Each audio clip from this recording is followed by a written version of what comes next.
Hey guys, and welcome to your next video. So today is probably one of the most important topics that people focus on, and that is your budget. And it makes sense because your budget allows you to purchase and to make sure that your project or your wedding goes off as planned, and it kind of like guides and steers a lot of things. So budget and shareholders is going to be in two parts. We have quite a bit to cover, so I'm going to split it up and it's going to be a lot easier for you. The first part is just a discussion. I'm just going to walk you through some things, give you a lot of tips, which I think is a good thing, and then after that we're going to go into the practical side where I'm going to take you through the template that I've provided you so that you can do your budget calculations very quickly. Let's get started.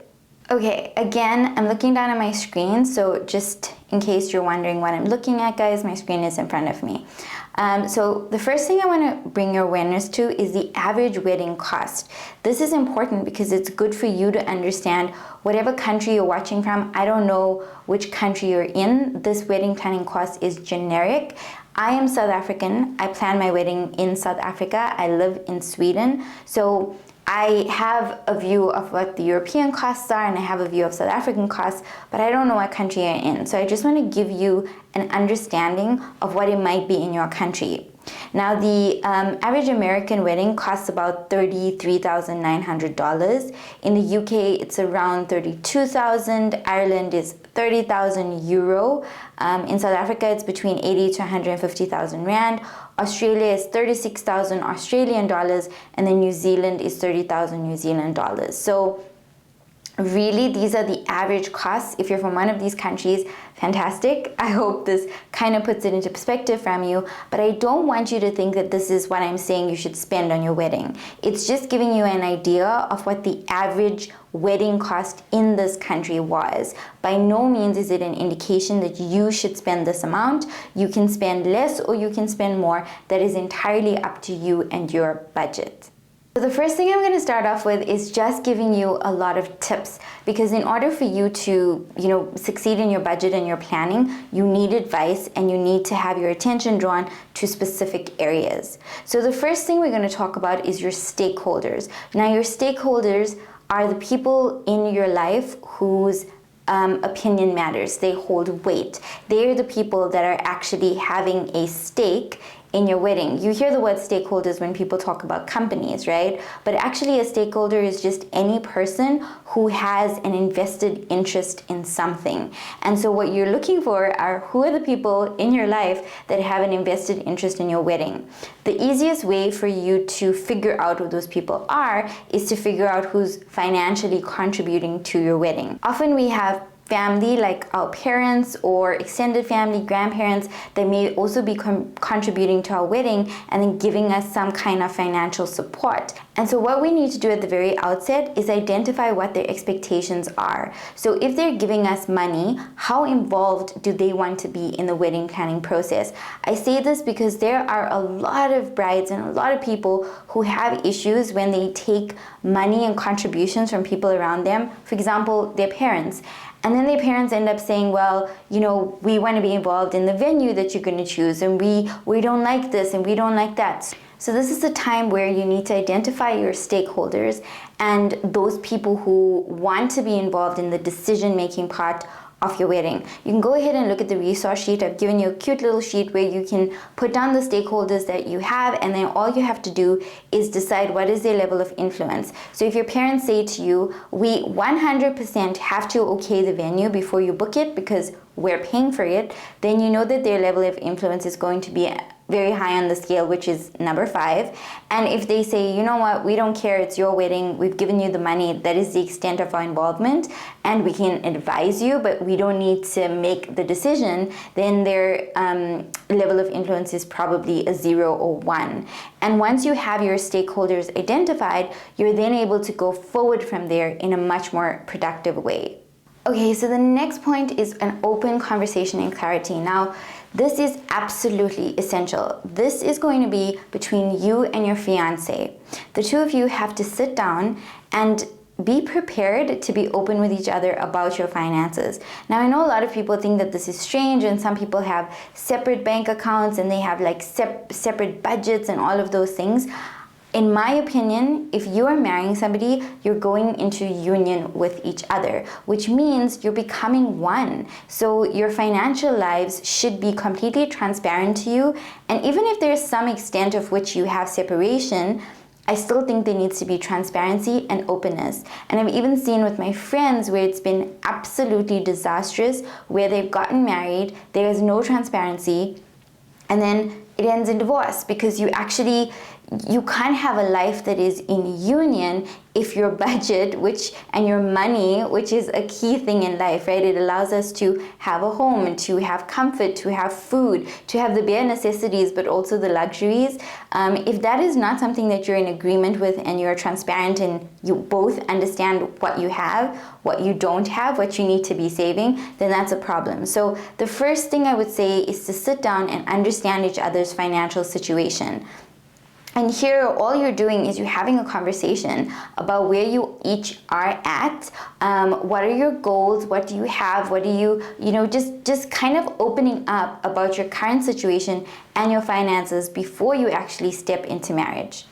Your financial situation is really the key driver to how much you should spend on your wedding. Now, a lot of brides will have a vision, or couples will have a vision, and then they'll kind of try to make the money for the vision. This is really dangerous. I think what you need to have is an understanding of your financial situation, figuring out where you are right now, how much you can afford right now, and from there, from both of your transparent situations, decide how much you want to budget for your wedding. So perhaps your budget is not something that you have immediately available in your savings. So first you're going to figure out, okay, how much do I actually have right now that I can set aside? And then the second thing is, if I don't have enough right now or don't have anything to set aside, then how much do I need to save every month? How long do I need to save? If we both agree, for example, that we're going to save $100,000 for our wedding, this is just a random number, then that means that if I have 50 now and we're both able to put 50 together right now, we need to save 50. So how long is that going to take us? Based on our financial situation and our goals, how much time do we need to save up to it, which is good because that's also going to help us figure out when we're going to have our wedding. But then that's the driver for what kind of wedding you're going to have. Your financial situation is actually setting the limits for what your budget is going to be for your wedding, okay? And then your duration is obviously the time now from that you will be able to save over. The last point is super important, guys. A lot of people don't start thinking about after marriage when they're planning their wedding, and that's a huge mistake. So thinking about post-wedding, i.e. thinking about your married life and your marriage, is critical to setting your wedding budget. The reason I say this is because your wedding day is one day. You're going to spend an amount of money to get married, but your married life comes after that, and that's the majority of the time that the two of you are going to have together. And in that time, you're probably going to want to have specific things, right, in place. So for example, if right now in your situation, you know that you don't have a home, that means that you probably need to save for a deposit, or in some places it's called a down payment for a home. Then that's going to require you to be saving every month.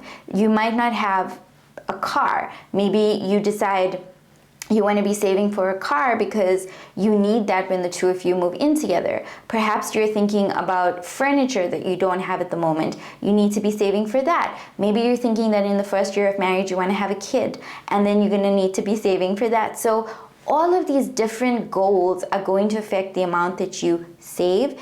And if you don't need to save, then it's going to affect the amount that you commit from your current savings towards your wedding. And so it's very important to think about your future self when setting your wedding budget now. And just a note of caution, your wedding is one day. Yes, you want it to be beautiful, you want it to be special, you want it to be amazing, but it's still just one day. So my advice is to not sacrifice something for your future self by going into debt to pay for a wedding. This is actually something that's done quite often, where people will take loans to pay for their wedding. This is very dangerous. I do not advise this. I don't think it's a good idea. A wedding is not an asset as a definition of an actual asset, such as property, for example, which will grow in value over time. and you can generate an income from it, right? You can't do that from a wedding. It is valuable. I absolutely believe that. That's one of the reasons why I'm doing this course. I love marriage. I believe in marriage, and I think it's absolutely vital to society and the world.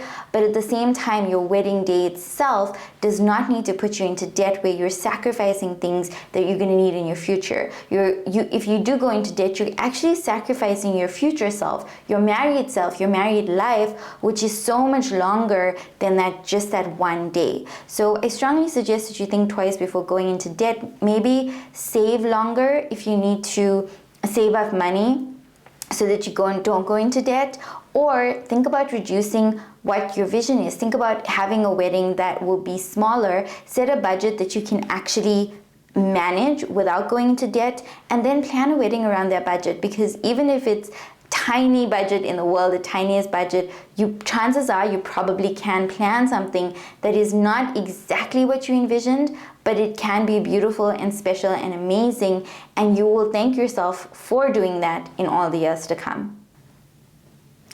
Okay, let's move on to the next tip.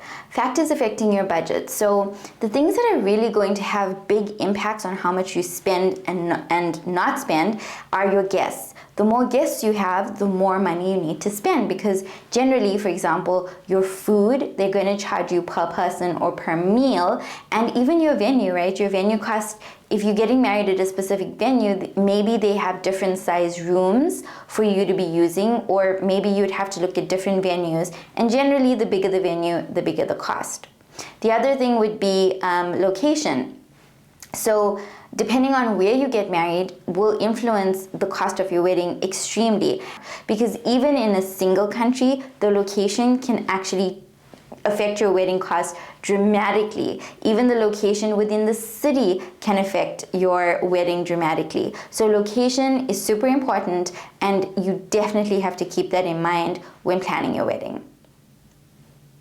And lastly, the season. Seasons are definitely one of the key things in planning your wedding. So that's why we always talk about peak or off-peak seasons, because the peak season is usually the season with good weather. It depends on the activity, of course. If you're going skiing, then your peak season will be in winter. But if you want to go to the beach, and generally with weddings, the peak season is seen to be summer or even spring and autumn, depending on those. It could be the beginning and the end, and those could be the peak seasons of those in between times. And then you have the summer, which is generally your peak season. So keeping that in mind when you're planning your wedding. Do you need it to be in absolute middle of summer when it's probably the most expensive time of the year, or are you okay with a spring wedding, an autumn wedding, even a winter wedding, where it's actually probably going to be the cheapest? Some other things that are going to affect your budget: not accurately predicting your costs. So again, if we think about the venue, for example, say that you decide you want to get married somewhere, like I'm going to take California as an example, because everybody right now in the world knows that people are moving out of California in droves because it's so expensive. But say you decided to get married in California, and maybe you live in Nashville or something, and you think that, hey, I've costed my wedding, but I'm actually using prices of places that I think about that's in a place that I'm familiar with. Then that's going to actually lead you astray, because the cost is not going to be the same. You need to think about where you are and then figure out the costs and make sure that your costs are accurate. And then the most important thing is that you don't underestimate the cost. If you overestimate it, it means you're just going to have more float. But if you underestimate it, then it means that you're going to not have enough money for your wedding. The next point is not accounting for all costs. Now, I know this is really difficult in the beginning, because you're like, I don't even know all the costs that I actually have towards my wedding, but we're gonna go into that in the next part of this, and I'm gonna show you how you're going to be able to get more control of the costs in your wedding. And then next we have not tracking your estimated versus actual. Again, I'm going to show you this in the next video, but that is something that is super, super important. You have to track what you have decided and budgeted to spend versus what you are actually spending, because the difference there if you're spending more, then obviously you have a problem, because if you're spending more than what you have planned to spend, it means that you're going to be over budget, okay, which means you got to find some balance somewhere else. And if you're spending less, then that's fine. That means you have some float, and then you can put that into your buffer pile. Next, not including a miscellaneous amount. This is the buffer pile I'm talking about. If you don't have a little bit of money that's there just in case something happens, just in case something ends up being more expensive, or something you never thought about comes up and you need to pay for it, you have to have some kind of buffer in order to protect you when you're planning your wedding. And then it's not saving where you can. So if you think about planning your wedding, I understand that as a bride, you might have a specific vision and dream for everything that you want. And you might want those Tiffany chairs, for example. But at the end of the day, if you are happy to have a day that is filled with joy and love, and you want to keep it within budget, then already when you're going through the costs and you're going through the things that you need in your wedding, start to also get a feeling for what matters the most to you, and what do you really, really, really want to not be flexible on, versus what can you be flexible on. Is there something that you're like, you know what, I don't necessarily need to have those chairs, so long as they're pretty, I'm good. Like, it does not need to be that. Or maybe a specific type of flower. Like, you don't really need to have a flower that's going to break the budget, but it could just be something simpler. Instead, you would like to have a wonderful wedding dress. Just making sure that you know where you can save versus where you can be flexible versus when you can't be flexible. And the last point is not having a separate account. It's really good. I mean, you don't necessarily have to do this, but it really makes tracking your wedding cost and keeping yourself within budget a lot easier if you have a separate account, because then everything that affects your wedding is in that account, and it's not mixed about in your daily lifestyle accounts for each of you separately. Okay, the next tip is pick the top most important thing and allow surplus for those things. So again, this is just saying whatever is important to you, pick that, and then allow yourself to have money for that, and then reduce something else that's not as important. Next, you can reduce your guest list. Like we said, if you want to save money, you generally can reduce your guest list, and that will reduce the cost. You can opt for cheaper options, such as your digital invitations. Digital invites are amazing. I'm going to show you how to create them in this course as well. It costs you nothing, and it's super easy to follow up as well, as opposed to post. Getting cheaper transport options is also something else that can save you money. So getting a cheaper option is, for example, could be eliminating the need for transport at all. So don't have separate venues for your ceremony and your reception. Have them at the same place, then you don't need to go anywhere. And even better, have your ceremony, your reception, and your hotel be at the same place, so then you have no need for transportation. So that could be a way to save money. Or if you're going to have separate places, make sure they're closer so you can reduce your transport costs. We've already spoken about the flowers, and then the other thing is to have a simpler dinner menu and to have a cash bar. Both of these will also save you money. Just logically, a simpler menu will have cheaper ingredients, and it will cost less for somebody to prepare it. And a cash bar means that your guests are going to be buying their own drinks. You could also do a combo. They could buy their own drinks you could supply drinks to them in the beginning, and then maybe they can buy drinks at the end where you open up the cash bar, or go for a full cash bar and save much more money. Okay, so that is it for today's lesson. Now what we're going to do is we're going to go into the second part of the lesson, so I will see you there.